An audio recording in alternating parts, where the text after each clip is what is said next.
Boa noite, pessoal. Bem-vindo a mais uma live que vamos fazer hoje com um grande juiz do trabalho lá de Salvador, que já ele está entrando. Mas eu já antecipadamente agradeço, né, a disponibilidade e a presença de todos aqui. E assim que o Dr. Rodolfo entrar, eu chamo ele vai começar a interagir aqui com a gente, derramando ele, que é um professor nato, né? Ó, Dr. Rodolfo aqui já, peraí. Olá, boa noite, tudo bom, querido? Boa noite, doutor Rodolfo. Estava dando boa noite às pessoas que já estavam entrando. Aí Tá agora aqui, ó. é 19 em ponto, eu entrei no ar. Estou aqui, estava aqui. certo. Tentando a conexão, que o celular, que a bateria do celular estava meio fraca, aí eu botei um aqui no conector para que a gente possa ir sem interrupções. Mas estamos aí, à sua disposição, Vermelho. Você manda. Agradeço, gostaria de começar agradecendo a sua disponibilidade, porque, assim, pelo que eu acompanho, eu acho que o senhor é campeão das lives. O senhor está numa maratona de live que eu acho que ninguém no Brasil está batendo, né? Não, E estamos aí. Essa é uma live, salvo engano, 241, desde o começo da pandemia.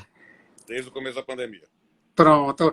Aí, eu finalizei agora, né, em março, um mestrado onde meu orientador é um grande amigo seu, o doutor Sérgio Torres, aqui de Recife. Boa, Né? gente muito boa. Para quem não conhece o doutor Rodolfo Pamplona, ele é juiz do trabalho em Salvador, 32ª, não é isso, doutor? E, assim, um amante da arte, um amante da poesia, um verdadeiro poeta do direito. E, assim, eu acho que ensinar para ele está correndo nas veias, no sangue, né? A E mim, aí, eu acho que eu estou juiz há 25 anos, mas em essência eu sou professor e para mim é uma grande honra. E deixa eu retificar aqui que a doutora Larissa, que baixa todas as lives aqui, ela já disse aqui, está puxando minha orelha, que é a live número 243, do eita, 143ª live. Estamos aí firme e forte para bater papo, conversar, tirar todas as dúvidas aí dos seus seguidores, convidar todos a também me seguirem aqui no não, Instagram, nos meus canais, no YouTube, meus blogs de poesia. Para mim é uma honra servir. Na verdade, a máxima desse período da live sempre foi a frase de Gandhi, né? Quem não vive para servir não serve para viver. E a gente vai servindo a comunidade jurídica, esclarecendo as dúvidas em geral e ter esse ponto, porque é um período, na verdade, e nós estamos vivendo há alguns anos um período de muita desinformação. Nós vivemos um período de infoxicação ou infobesidade. A gente recebe uma quantidade enorme de informações, mas, na verdade, não temos saber fazer a triagem, né? Sobre esse próprio tema no Código Epistemológico aqui, desse papo da responsabilidade civil do empregador, desde a decisão do Supremo Tribunal Federal sobre o artigo 29 da MP 927, muita asneira foi dita, muita coisa foi recebida aí nos grupos de WhatsApp, e as pessoas acabam até com boa fé transmitindo fake news, transmitindo informações que distorcem a compreensão da matéria. Então, acho que não deixa de ser uma prestação de um serviço público poder estar aqui esclarecendo para as pessoas a matéria, claro, com toda a liberdade de posicionamentos teóricos diferenciados de cada um, mas é sempre um prazer poder fazer isso. doutor André ali falando com a gente, que teve... Fiz uma live deliciosa com na ela. sexta-feira, eu assisti todinha, hein? Isso. Ela, Inclusive, disse bati que uma... fez uma canequinha para mim, ela mostrou. Estou Foi. curiosíssimo. Disse que postou no sábado. Estou esperando chegar aqui em Salvador para fazer live com a caneca hoje. Estou aqui ainda com um cafezinho, né? Para poder ficar firme e forte aqui para todos e todas. Mas, querido, você manda. Não, eu prefiro... Olha, dessa vez eu prefiro lhe dar a palavra e que o senhor derrame todo o conhecimento, e aí as pessoas vão perguntando e a gente vai conversando todo mundo. Eu não tenho muito isso de... Queria até abolir o tratamento formal do juridiquês. Se eu lhe chamar de você, a gente não precisa essa... Porque eu acho que a coisa corre, né? Assim, o tema realmente que a gente colocou aqui, eu fixei, que é a responsabilidade civil do empregador nas demissões em tempos de Covid-19. Porque, como o próprio doutor Rodolfo já falou, a gente recebe muitas notícias que a gente não sabe o que é verdade, o que não é verdade, o que é verdadeiro, o que não é. E outra coisa, agora, né, desde março para cá, a gente teve uma gama de legislação nova sobre o direito ao trabalho de uma forma em geral. Portaria, decreto e finalmente medida provisória e finalmente a lei, né? Assim, a lei já veio sair agora em junho. Aí eu lhe dou a palavra e vou tentar lhe interromper o mínimo possível. Não, fique tranquilo, querido. A gente pode bater um papo. Eu vou trazendo algumas pontuações sobre o nosso tema e a gente vai abrindo também para eventuais perguntas de todos que nos acompanham.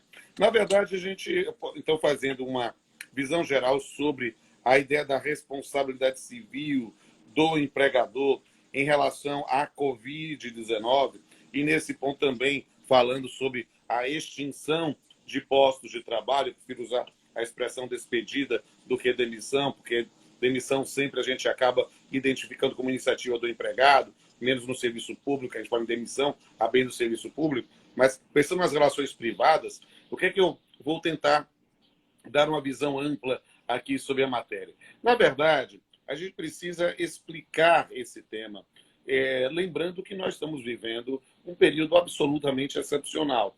Eu já usei essa expressão algumas vezes. Se alguém chegasse para nós em dezembro, né, sempre que faz as previsões para o ano seguinte, né, e chegasse com uma profecia apocalíptica que nós íamos passar mais de 100 dias isolados, trancados, sem contato presencial com os nossos queridos e queridas, alguém ia dizer, surtou, pirou, isso é maluquice, isso não vai acontecer. Bem, o impossível, o improvável aconteceu. Nós estamos vivendo isso neste momento. E num momento também que trouxe aí uma mudança paradigmática no campo do direito do trabalho. Eu vou chamar assim, uma expressão mais genérica, na disciplina jurídica das relações de trabalho. Por quê? Porque, de fato, o direito do trabalho estava meio desprestigiado, né? Desde a reforma trabalhista. Trabalhista, exatamente. A Lei 13467, de 2017, nós passamos por um período em que o direito do trabalho estava vivendo quase um ostracismo. Por quê? Porque as pessoas, inclusive, nos cursos preparatórios para o exame da ordem, ou nos cursos de especialização, de pós-graduação lato sensu, as pessoas dizem, será que vale a pena continuar aprofundando no direito do trabalho? Agora todo mundo fala desse negócio de prevalência do negociado sobre legislado. Será que vai acabar o direito do trabalho? Vai acabar o direito do trabalho? E a gente viu, de maneira muito rápida, que nos momentos de crise sobressai a importância da disciplina jurídica das relações de trabalho, do direito do trabalho. Nunca, no nosso passado recente, nós vimos esse tema tão em voga como, na verdade, nós temos toda uma produção normativa no campo do direito do trabalho, seja inicialmente pelas medidas provisórias, seja inclusive por uma revalorização de preceitos contidos na CLT, subfado do príncipe, força maior, né? Coisa que a gente só ensinava na graduação e ninguém levava muito a sério, né? Hoje isso voltou à baila, né? E aí toda uma produção infraconstitucional de portarias, decretos, resoluções, né? E a própria conversão da medida provisória 936 na lei 14.020, né? E a caducidade da MP 927, né? Por uma questão meramente política, de uma questão de não se querer pensar em redução fiscal nesse período. E aí o que é que acontece? Dentro dessa ideia que é, digamos, uma revalorização do direito do trabalho, em que a gente vê para e passo também uma revalorização do processo do trabalho e da justiça do trabalho, quando a gente fala sobre revisão de acordos judiciais, audiências telepresenciais, todo o nosso campo de atuação está realmente na crista da onda. Hoje, não temos a menor sombra pálida de dúvida que alguém que se forma pode ir para o campo trabalhista, que tem muito pano para manga, muita questão para ser trabalhada, fora as velhas questões, ou velhas ou novas questões, de antes da pandemia, né, que continuam às vezes ganhando, inclusive, uma visibilidade, como o trabalho das plataformas digitais, entre outros temas. Por que eu estou dizendo tudo isso? Justamente para dizer que nós estamos definitivamente num paradigma bem diferente, né? Num sistema de modelos jurídicos bem diferente do que tínhamos antes da pandemia, né? Vivíamos um momento de escanteamento do direito do trabalho e estamos agora no momento de valorização disso. Da mesma forma, a própria discussão, né, sobre aspectos como de responsabilidade civil ganha corpo por causa dessa situação inédita da pandemia. E aí, feita essa introdução, vamos diretamente ao tema, né? Eu vou dar o corte aqui em dois perfis. Um especificamente da responsabilidade, porque como você mandou o tema para mim, eu disse, olha, o que é que eu vou falar com o jovem aqui, justamente com o jovem Delmiro. Vamos pensar aqui, porque o título para mim estava meio dúbio. Ele quer que eu fale da responsabilidade civil pelo acidente de trabalho ou ele quer que eu fale de uma responsabilidade civil pela extinção? Na dúvida, me preparei para falar dos dois, né? E aí eu digo, vou trazer logo tudo, se é para dar aula completa. Gostei. Então vamos lá. Até porque eu sei que o senhor, apesar de ir do trabalho, é um grande amante do direito civil. Tá aqui. Sim, olha. Aqui, para quem não conhece. Aqui atrás também, ó. Estou vendo também, Aqui, por ó. isso que eu estou mostrando o meu também. Então, o senhor sabe muito direito civil. Então, quando eu coloquei, eu gosto de colocar o tema genérico, né? Porque no começo não estava se falando nessa questão de acidente de trabalho, né? A pessoa que está indo para o local de trabalho, o empregador está tomando todos os cuidados, dando os equipamentos de proteção. Mas e se ele pegar o Covid, como é que fica, né? Então, mas no começo não se falava muito nisso, né? No começo era mais a questão só da responsabilidade em termos de sem ser por acidente. Mas vale. E é isso. Então, justamente por causa disso, deixa eu trabalhar essa matéria desses dois cortes epistemológicos. Então, no primeiro, o que é que a gente tem a dizer? Porque o primeiro talvez seja o mais relevante nesse momento, por causa da decisão do Supremo Tribunal Federal. A MP 927, essa que não se tornou lei, essa que por aspectos políticos acabou sendo destinada à caducidade, ela trouxe várias regras, né, que partiram de o pressuposto de atos unilaterais estabelecidos pelo empregador que poderiam, neste ponto, tornar-se efetivamente, tornar-se prática na relação de trabalho de forma unilateral, ou seja, a ideia de antecipação de férias individuais ou coletivas, compensação de feriados, colocar no banco, no home office, no teletrabalho, tudo isso, a própria noção do banco de horas invertido, tudo isso era a matéria que era objeto de algum tipo de negociação, algumas individuais, outras coletivas. E a MP 927 colocou nesse bolo, e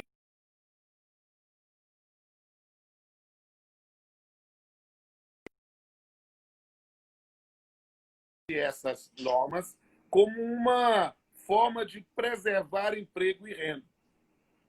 Só que no meio dela, né, a MP 927 tem várias imperfeições. Uma das mais terríveis foi o artigo 18, né, que admitiu uma suspensão do contrato de trabalho sem nenhum tipo de remuneração por até 4 meses, uma norma insensível, eu diria quase cruel. Né? O que é que aconteceu? Tanto que o próprio presidente da República fez uma medida provisória para revogá-la em menos de 24 horas, a MP 928. Só que, e aí indo realmente no tema, a MP 927 tinha o seu artigo 29, que dizia que o indivíduo, né, que se contaminou com o Covid-19, essa hipótese não seria uma doença ocupacional, acidente de trabalho, uma doença no trabalho. Essa norma tinha, evidentemente, um intuito de blindar o empregador contra algum tipo de responsabilidade civil, né, decorrente do acidente de trabalho e, na verdade, as consequências trabalhistas, né, do artigo 118 da Lei 8.203, notadamente a ideia da estabilidade. Bem, aí o que é que aconteceu? Essa norma teve a sua eficácia retirada pelo Supremo Tribunal Federal sob o fundamento, né, de que o Supremo, em 2019, como de fato o fez, reconheceu a possibilidade de responsabilidade civil objetiva do empregador. Ou seja, na aplicação do parágrafo único do artigo 927, né, mostrando que a regra do artigo 7º, inciso 28 da Constituição, que trazia aquela previsão de seguro com acidente de trabalho a cargo do empregador, sem excluir a indenização que terá no caso de dolo ou culpa, não garantia na Constituição um direito subjetivo do empregador de responder subjetivamente. Por quê? Porque o artigo 7º é o patamar civilizatório mínimo e o céu é o limite. Nós poderíamos ter uma situação de responsabilidade civil objetiva por risco acentuado. Foi isso que eu escrevi em 2002 ainda, na vacatio legis do Código Civil. Eu talvez tenha sido a primeira pessoa que escreveu sobre isso no país, né? Tanto que a gente colocou no livro com o Pablo, no volume 3, e a gente abriu uma nota de rodapé dizendo que o posicionamento era meu, que Pablo ainda via com alguma restrição, mas que ia ser o posicionamento do livro e que aí agora, em 2019, o Supremo acolheu a tese. Aí o que é que acontece? Com base nisso, o Supremo retirou a eficácia do dispositivo. Ou seja, em outras palavras, voltou tudo ao status quo ante. E como era a matéria no status quo ante? E aí foi o momento em que nós fomos bombardeados de fake news, as pessoas dizendo que o Supremo disse que o Covid era acidente de trabalho e que havia responsabilidade civil objetiva do empregador. O Supremo não disse isso. O Supremo disse que era possível, sim, o Covid-19 caracterizar uma doença no trabalho, que poderia, sim, caracterizar uma situação de infortunística de acidente e poderia, sim, gerar as consequências previdenciárias correspondentes à Lei 8.213 e disse também que poderia haver a responsabilidade civil objetiva, como foi na decisão anterior. Perceba que há uma diferença abissal entre poder ser e dizer que é. As pessoas pegaram poder ser e começaram a dizer que é. E eu, digamos assim, eu tenho um lugar de fala diferenciado sobre isso, porque eu sofri a mesma incompreensão das pessoas. Eu, desde 2002, digo que o empregador pode responder objetivamente se enquadrar no conceito de risco acentuado. E as pessoas liam e não entendiam. Por quê? Porque falavam que eu dizia que a responsabilidade civil do empregador era objetiva. Eu nunca disse isso. Eu disse que ela pode ser, mas para ela ser, ela precisa se enquadrar no suporte fático do parágrafo único do 927 do Código Civil. Ou seja, uma situação com risco acentuado para pensar nessa aplicação. E aí, o que é que a gente tem que dizer? Qual é a consequência da decisão do Supremo, que nesse momento até, digamos assim, desaparece de maior importância, porque a MP 927 não virou lei. Mas ela continua válida porque é uma diretriz interpretativa para quem estuda a matéria para pensar na aplicação, já que o que as pessoas querem, na verdade, não estudar direito, mas aplicar o direito da sua própria cabeça. Quando o juiz não quer estudar a matéria, ele diz, esse é meu entendimento e acabou. Isso é a negativa de prestação jurisdicional, de uma prestação jurisdicional decente. O juiz tem que estar estudando o tempo todo e precisa estar atualizado. Esse negócio de dizer é o meu entendimento e acabou é um exercício de arbitrariedade. Então, a gente precisa... Como dizer que cada vara tem a sua CLT, né? Exato. E é um perceber termo que usa... essa postura, né, é algo que é extremamente complexo. Por quê? Porque a gente precisa, na verdade, buscar uniformização de procedimentos para poder otimizar e garantir um mínimo de segurança, ainda que não tenhamos aí um momento de uniformização de entendimentos sobre o mérito. E isso é válido. Me permita só fazer um pequeno registro, porque minha filha entrou aqui na live e hoje ela está completando 4 anos de namoro lá com o meu inimigo, né? Com o meu genro, né? Porque todo sogro tem que ter assim, essa característica de não perder a fama de mal, mas eu gosto do menino, um bom menino, e amo mais minha filha, então ela entrou aqui e manda um beijo para ela. Aí, voltando aqui à vaca fria, é explicar efetivamente como é que é a responsabilização. Agora, sem MP 927, a questão é mais simples do que você possa imaginar. Tudo depende do nexo de causalidade. Ora, nessa circunstância, nós temos que verificar que contaminar-se com o Covid-19 é o fato da vida. E ninguém está isento, blindado, né, para não se contaminar. Qualquer um de nós pode, porque ela é uma pandemia. Nós não temos uma demonstração específica como cada um se contaminou. Isso é muito importante, né? Eu tenho uma namorada e minha namorada se contaminou. Como é que foi? Sei lá. Né? Ela já passou, testou positivo, fez a segunda vez, testou positivo, e só na terceira testou negativo. Aí voltou ao convívio.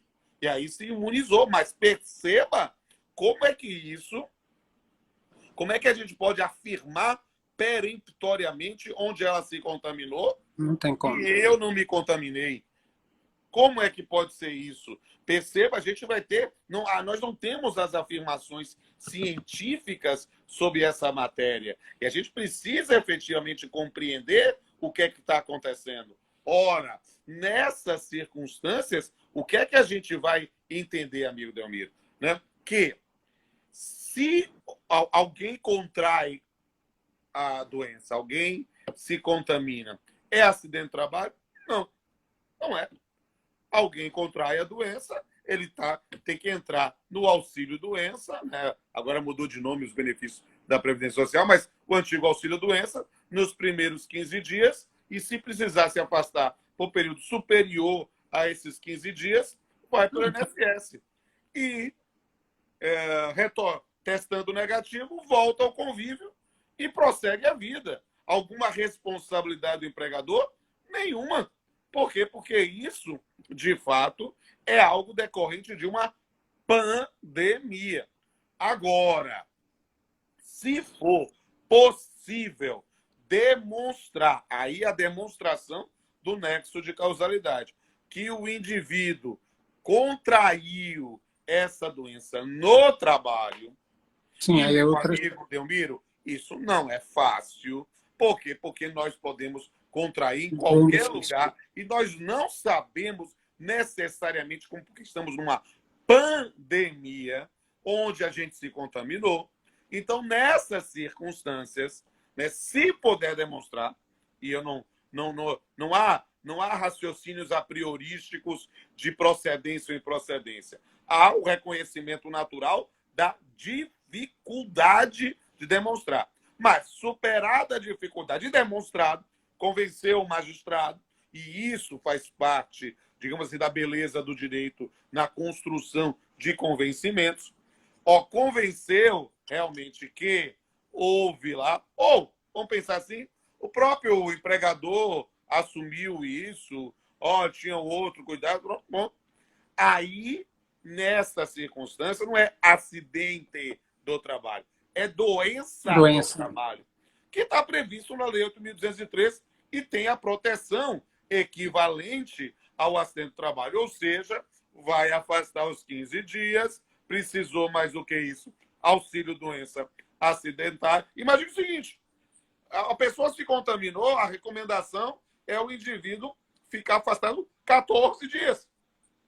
Se, imagina, fez o 14º dia, fez o teste rápido e testou negativo, já volta no dia seguinte, e não tem nenhum tipo de estabilidade. Agora, se demonstrado o nexo de causalidade, tendo o afastamento superior a 15 dias, retorna, ela gozará da estabilidade do artigo 118 da Lei 8.213. E só, ponto. Mas vem cá, haverá algum tipo de responsabilidade civil do empregador? Aí nós vamos ter que pensar do quê? Do elemento anímico de dolo ou culpa. Nós podemos nos contaminar no trabalho convivendo com colegas assintomáticos. Então, o empregador toma todas as cautelas recomendadas, máscara, álcool gel, não sei o quê, e o indivíduo se contamina. Perdão da expressão, shit happens. Acontece. E nesse ponto, o empregador tendo tomado todas as cautelas, não tendo agido de forma negligente, tá? Mesmo tendo se caracterizado como uma doença no trabalho, não há, a priori, uma responsabilidade do empregador se ele tomou todas as atitudes, porque o campo aí é de responsabilidade civil subjetiva. Todavia, e aí a gente precisa entender a hermenêutica da decisão do Supremo. Se se trata de uma atividade com risco acentuado, leia-se os nossos heróis médicos, enfermeiros, auxiliares de enfermagem, que têm nesse ponto um risco acentuado, porque todos nós que estamos trabalhando em contato presencial, seja o pessoal de mercado, de farmácia, de delivery, né? Todos estamos submetidos a um risco, mas é o Maior do risco geral. É o risco de qualquer um ser contaminado. Né? Por quê? Porque é o risco de acontecer uma situação como essa. O indivíduo que está na frente da batalha, não. A função dele é combater o vírus. Ou seja, ali, teoricamente, e é possível enquadrar isso, temos ali um risco acentuado. E aí isso acaba entrando no parágrafo único do 927. Essa é uma discussão que aí, essa sim, precisa entender da beleza do jeito, essa sim comporta uma discussão. Eu estou antecipando o meu posicionamento como doutrinador e também como magistrado.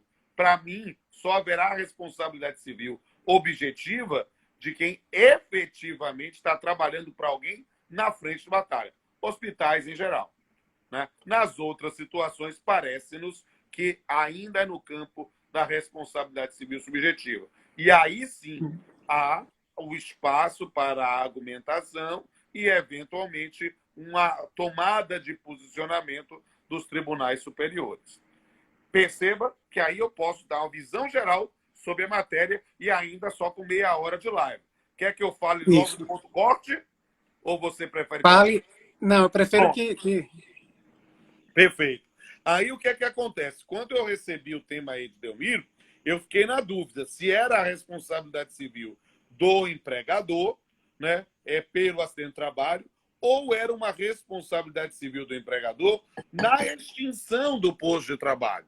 Por quê? Porque aqui nós vamos ter também um outro lado da moeda e uma questão argumentativa muito interessante. Os dois temas merecem reflexão e podem ser códigos epistemológicos bem legais para artigos, para TCCs, para dissertações, o que quer que seja. Por quê? Porque, note, a gente vai ter que refletir, e isso vai acontecer na Justiça do Trabalho, e eu estou em plena atividade como magistrado e também atuando, fazendo audiências telepresenciais. Quero estimular todos e todas a participar e dizer, já quem está ao vivo aqui, convidar quem quiser. Amanhã, 9 horas da manhã, eu vou fazer uma pauta com uma tentativa de conciliação telepresencial. Semana que vem, na segunda-feira, vou fazer de instrução. Quem quiser participar, me manda uma mensagem inbox aí no Instagram, que eu dou o link. Vai ser um prazer receber todos e todas como meus convidados. E para mim tem sido uma forma, inclusive, de desmistificar as audiências telepresenciais, que as pessoas naturalmente estão com muito receio. Claro, o hábito do cachimbo deixa a boca torta, e nesse ponto, às vezes até mesmo por causa de temores em relação a magistrado A ou B ou C, que eventualmente será mais duro ou mais... não, então por cautela não quero entrar aqui arriscar o direito. Eu entendo perfeitamente. Lá na 32ª estamos absolutamente respeitando as prerrogativas e pensando como negócio processual. Então, a gente só inclui em pauta quem é a parte que quiser. Então, quero que quem quiser perder, digamos assim, as resistências, está convidado para assistir a audiência comigo amanhã. E aí, o que é que eu digo? Amanhã, ou talvez mais interessante, segunda-feira, que vai ser de instrução. Mas amanhã é só mandar mensagem em box. Aí, o que é que acontece? O que é que a gente precisa compreender sobre esse tema? Né? Que a gente não pode fechar os olhos para as diretrizes do Tribunal Superior do Trabalho sobre a chamada doença ou patologia estigmatizante. Né? O que é que acontece? O empregado que teve uma situação de Covid, né, e já testou negativo, não houve demonstração de nexo de causalidade, então ele não enquadrou como acidente de trabalho. Então foi só o auxílio-doença, por mais tempo que fosse, e retornou à atividade. Ele goza de estabilidade? Não. Ele pode ser despedido? Pode.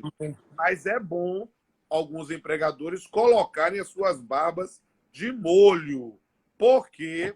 Porque nós estamos vendo, e talvez o exemplo maior seja do senhor presidente da República, com todo o seu estímulo à cloroquina e o que quer que seja, né? Por quê? Porque a gente está vendo que, efetivamente, testar negativo, você, nesse momento, não transmite mais, mas você tem sequelas. Você ainda tem alguns sintomas do pós-contágio, né? Você não volta da sua capacidade plena respiratória ou muscular. E isso é algo que, a depender de como evolua a sociedade nessas questões, pode, não estou dizendo que pode, como reflexão, também entrar na seara da doença estigmatizante. E, nessa circunstância, nós vamos discutir se há ou não uma garantia de emprego aos trabalhadores nessas circunstâncias.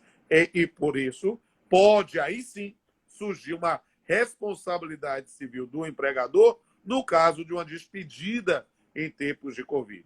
Claro que nós podemos ter uma terceira vertente, e eu estou tentando esgotar de forma absoluta seu tema, querido, né? Que é a discussão Fique à vontade. Hoje, independente se tem trabalho ou não, é possível despedir? A resposta é óbvia, sim. Não foi criada nenhuma modalidade especial de estabilidade, fora aquela garantia de emprego da antiga MP 936, agora a Lei 14.020, para quem teve suspensão ou redução do contrato de trabalho. Então, é possível ter despedida, sim.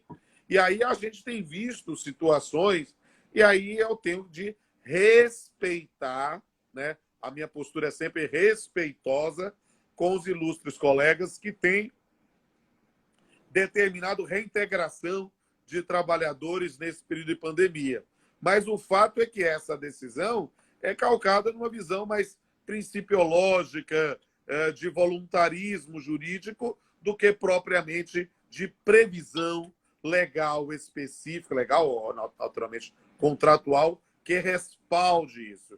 Infelizmente, a Convenção 58 da OIT não é direito positivo no Brasil, entre aspas, por culpa do Supremo Tribunal Federal, que insiste em não apreciar a ação direta de inconstitucionalidade que trata sobre a denúncia da denúncia, né? E, então, é preciso que, nesse momento, entendamos que, de fato, ainda vivemos em um sistema que admite um direito potestativo de extinguir o posto de trabalho. E, nesse momento de efetiva crise econômica, não somente crise sanitária, a extinção de pós-trabalho é uma possibilidade no exercício de direitos potestativos do empregador. Eu acho que falei tudo, querido. Se tiver pergunta, estou à sua disposição. Se não, estamos aqui para bater. Pessoal, pode ajudar também com as perguntas. O que eu falaria com relação à dispensa é o seguinte: no Brasil foi abolida, existem as garantias de emprego e estabilidades provisórias. mas a estabilidade em si era decenal. Ela foi abolida já faz tempo. Então, eu acredito que mesmo em tempo de pandemia, se há uma demissão, desde que o empregador opte em pagar todas as verbas rescisórias que são devidas a um empregado, não tem nada que impeça, Na né? verdade, é muito pior, querido. Por quê? Porque o sistema brasileiro não protege o suficiente. Então, pagando ou não pagando, pode pedir da mesma forma. Não, sim, Entende? sim, Então, a questão é do exercer, se há um direito potestativo de extinção do vínculo empregatício. Por quê? Porque quando a gente estuda o direito do trabalho europeu continental, que está muito baseado nas diretrizes da Convenção 58, lá não existe isso. Nós temos sempre que trazer uma fundamentação. Não é dizer que precisa despedir por justa causa. Não, ninguém falou essa asneira. Nós precisamos ter, na verdade, uma fundamentação para poder levar a extinção. E por desligado. isso que lá o tema das despedidas coletivas é tão importante. Por quê? Porque aí se verifica uma necessidade de um downsizing, né, de uma diminuição do tamanho da empresa, e aí se negocia com o sindicato para ver aqueles que têm melhores condições de ter novos postos de trabalho.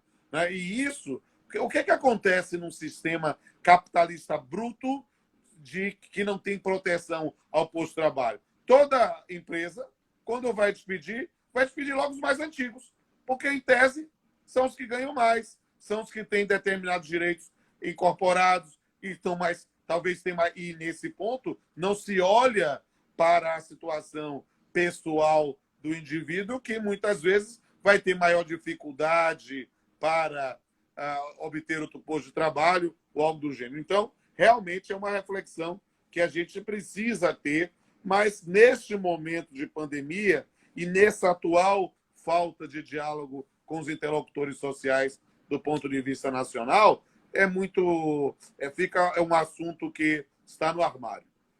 Entendi. E eu acho que também não é da cultura do Brasil, por exemplo. Eu hoje vi uma notícia, ou foi ontem, não me lembro. Não se usa aqui, por exemplo, uma coisa chamada controle de convencionalidade. A gente tem, a gente está vinculado ao Tribunal de Haia, por exemplo, da Convenção Interamericana. Aí eu vi ontem, ou foi hoje, que Bolsonaro tinha sido, o presidente da República tinha sido acionado lá por conta de questão de estar expondo. Mas não é cultura brasileira entrar com controle de convencionalidade, né? Eu acho que desde a reforma trabalhista se falava nisso, mas que eu saiba não foi feito com relação Não, a... na verdade, me permita explicar essa matéria, porque, inclusive, eu tenho textos sobre controle de convencionalidade. Perceba que o Uhum. controle de convencionalidade pode ser feito a priori, inclusive, pelo magistrado, né?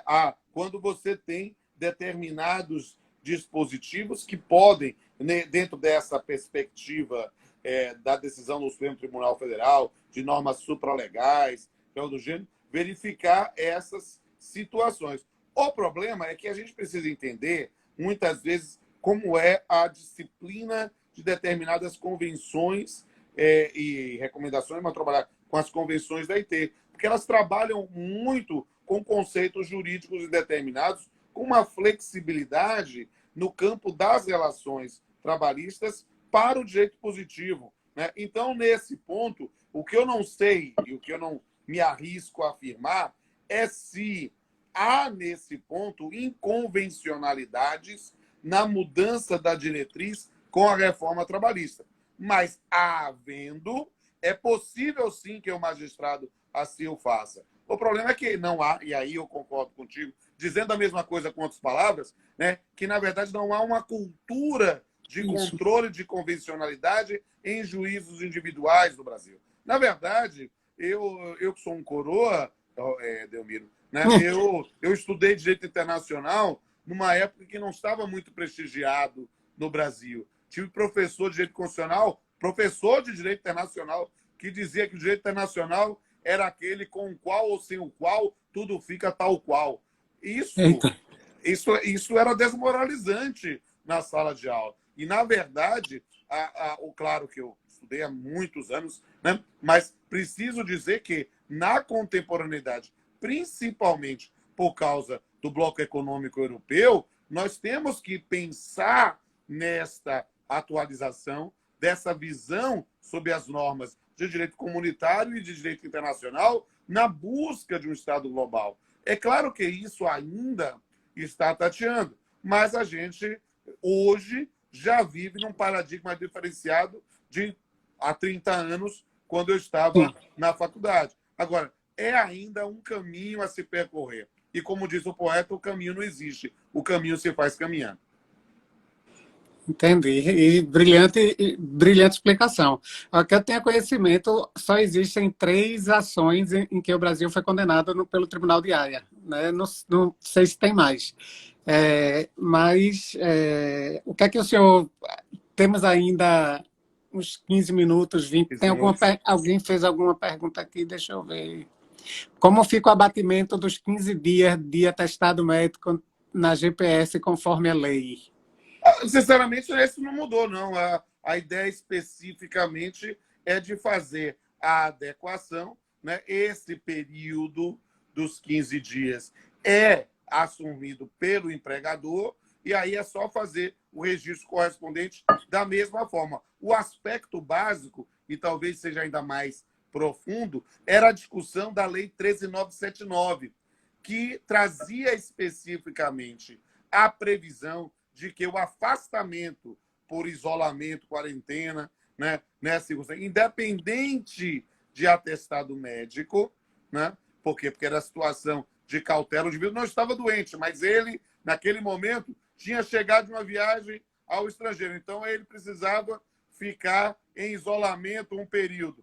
Ora, ele não estava doente, mas aquilo não era falta injustificada pela previsão legal, ou seja, era cargo do empregador. E isso era, digamos assim, a maior dificuldade para fazer esse registro. A priori, a remissão é a Lei 13.979. E eu estava observando também que, com relação à questão sanitária, por exemplo, os servidores do TJ São Paulo, eles estão fazendo um movimento para não retomar as atividades, né? Sim. Então, tem movimentos de não retomar por uma questão ainda de... me lembro que, tipo, no Ministério Público daqui de Pernambuco, num primeiro momento, a procuradora-chefe, quando determinou que os servidores fossem para casa, foi por uma questão assim, todo mundo estava indo trabalhar com medo, né? Parecia assim, com temor, como se tivesse um fantasma, e aí a gente não sabia, né? O que é que ia acontecer, o que é que não ia. Aí eu te pergunto até como é que está em Salvador. Já estão indo para o fórum ou não estão? Não, está todo... Aqui as atividades presenciais estão suspensas, nós estamos atuando no PJE mesmo, ou no ESAMP, que é um sistema nosso, né? Acompanhando cada um dos processos nessa linha efetiva. Agora, não há nenhuma perspectiva de retorno imediato. Perceba que nós estamos vivendo, querido Delmiro, um problema que é sanitário, mas é um problema de saúde, portanto, mas é um problema político também. Né? Perceba como as pessoas falam de retorno às atividades presenciais em determinados aspectos que há aglomeração. Por exemplo, aqui em Salvador, autorizou-se o retorno dos shopping centers. E aí o que é que acontece? Eu não tenho coragem de ir no shopping, eu não vou no shopping. Mas no primeiro dia, uma quantidade enorme de pessoas. É uma adaptação a um período. Aí se fala num retorno ao final, ainda nesse semestre, para as escolas. Perceba, escola, a priori, é um local de aglomeração. Então, e como é que nós vamos pensar na saúde de professores, de empregados em geral, da parte administrativa? Vai ser um período absolutamente de confrontos. Por quê? Porque as pessoas também, quer dizer, não só quero ir quando for descoberta a vacina. Ora, eu não quero ser nem pessimista nem otimista, mas sendo realista, na história mundial, a vacina mais rápida a ser obtida foi da cachumba e demorou 2 anos. Então, o que é que acontece? Podemos, sim, estar num grau de evolução e surgir a qualquer momento, mas perceba que é um otimismo poliana menina, né, de jogo do contente, que talvez não seja muito crível e ficar esperando isso. A gente vai ter que decidir qual é o modelo de relações. Eu só posso lhe dizer, querido, chegando ao final, que a única certeza que eu tenho é a certeza de Lulu Santos e Nelson Mota.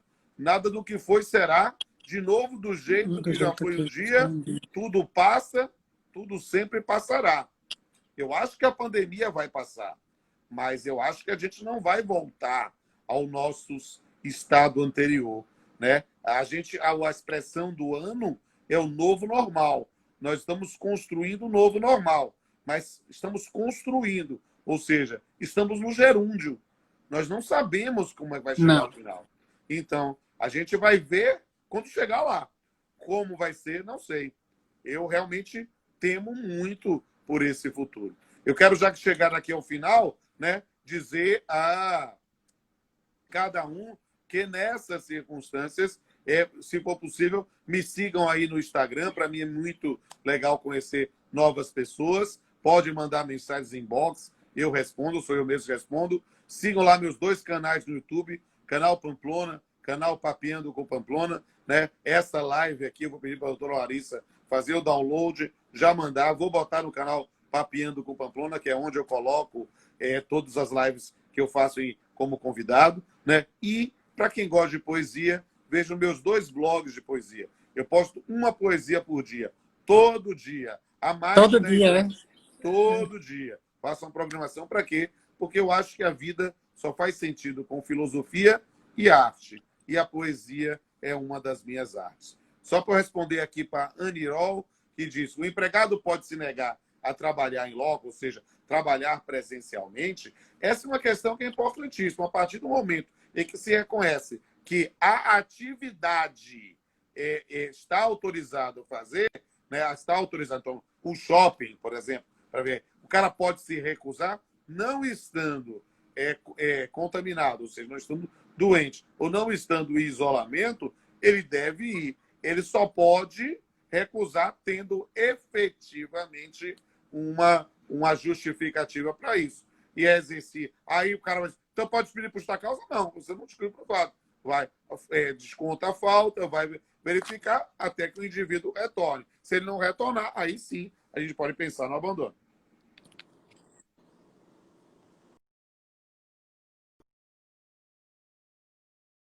Travou. Travou, David? Pronto, voltou. Não, Pronto, voltou. Estou vendo aqui. Aí eu digo assim, imagine uma escola, já que a gente estava falando de escola.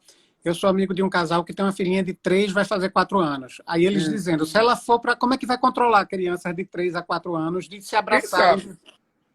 Não tem. E aí... Eu digo com absoluta liberdade.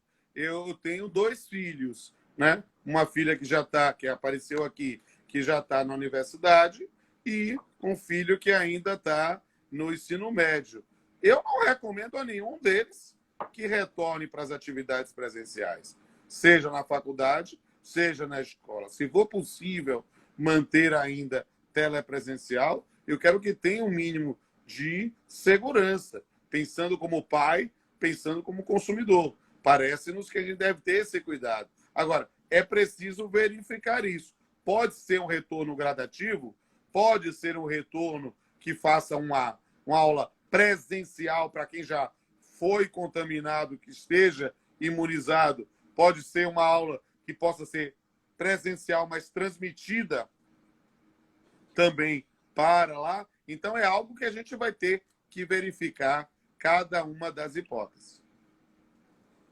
Certo.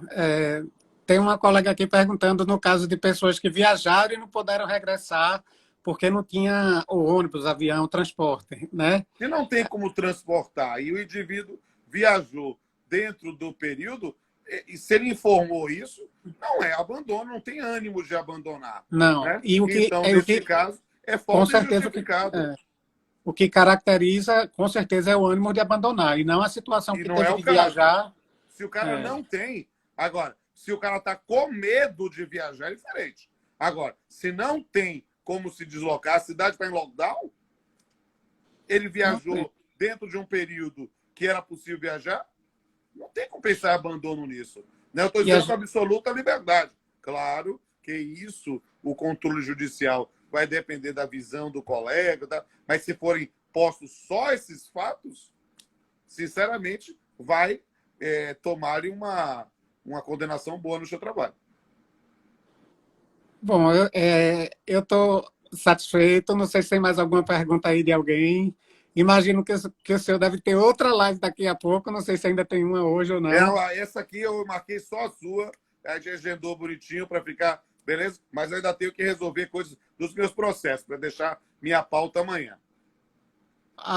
Tem um aqui. O empregado pode recusar viagens de trabalho. Essa daqui é daqui de Recife. Essa é uma advogada aqui de Recife. A priori, se não há nesse ponto objetivamente uma restrição, não. Você precisa ter uma fundamentação para existir. Não é um exercício de um direito hipotético. Só viajo porque quero. Só viajo porque quero. É empregado que tem o contrato de trabalho admite a viagem. Nesse ponto, o indivíduo deve viajar. Se ele se recusar, o empregador pode extinguir o posto de trabalho. Sem justa causa, naturalmente. Certo. E no caso em que ele não está pagando o empregado, qual o procedimento? No caso em que a empresa... reclamação trabalhista. É isso mesmo. Não, acho que não tem mais nenhuma pergunta. Alô, tem mais uma pergunta? Quer que eu puxe aqui para ver se tem pergunta? Pelo meu não tem, não. Eu acho que a gente foi... acho que eu respondi tudo. Bem, tem quem tiver alguma pergunta a mais que eventualmente não tenha sido despedida, manda uma mensagem inbox aí no Instagram. Será um prazer ter você como meu seguidor ou seguidora. Doutor, muito obrigado por ter aceito, certo? Muito obrigado por esse espaço. O senhor realmente tem o dom de ensinar, como muita gente gostaria de ter.